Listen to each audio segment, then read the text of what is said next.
Bienvenue à tous pour cette capsule vidéo H2 d'histoire. Nous allons aujourd'hui parler de Louis XIV et de la monarchie absolue.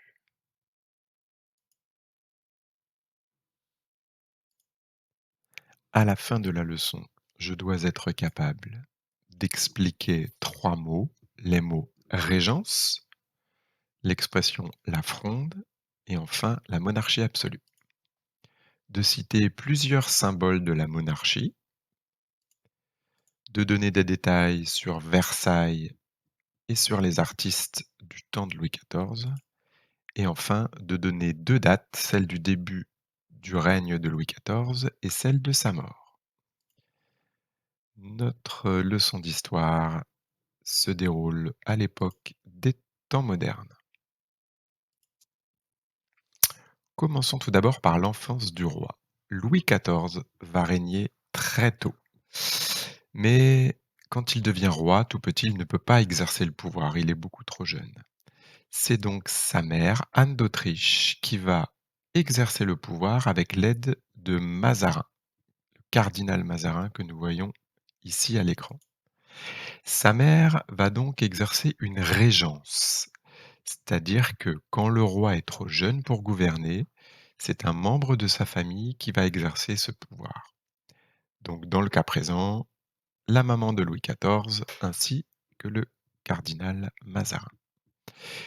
Mais le roi jeune va devoir affronter divers problèmes, notamment une fronde.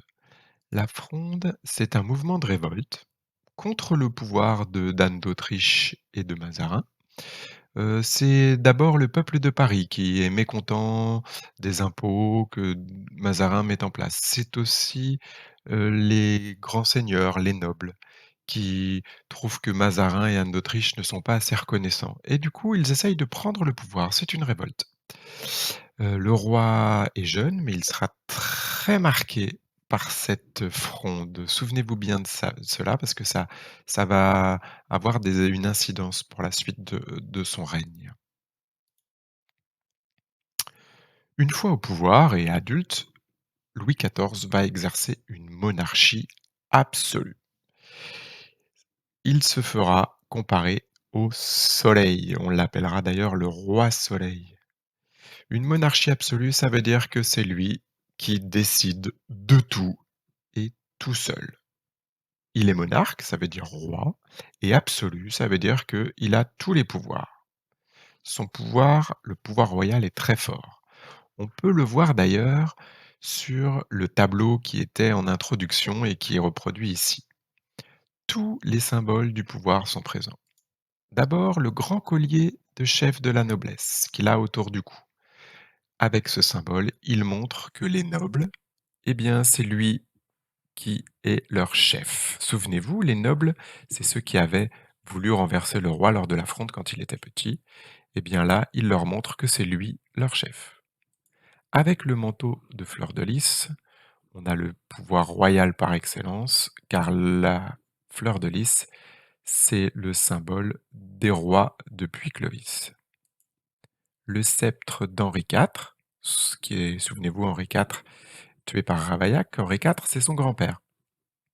Et du coup, avec ce sceptre, il montre qu'il est digne descendant d'Henri IV. La couronne du roi, la main de la justice de Saint-Louis. Avec ce symbole, il montre que c'est lui qui a le pouvoir de la justice.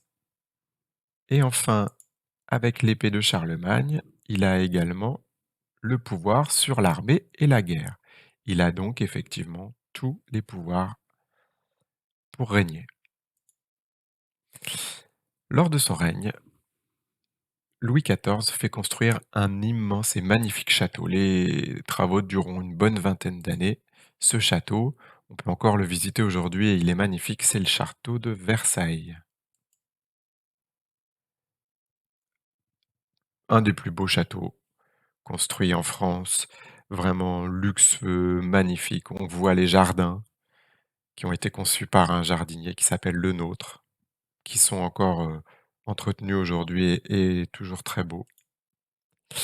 Et dans ce château, Louis XIV va donc y vivre, hein, c'est son habitation, et il va y rassembler la noblesse.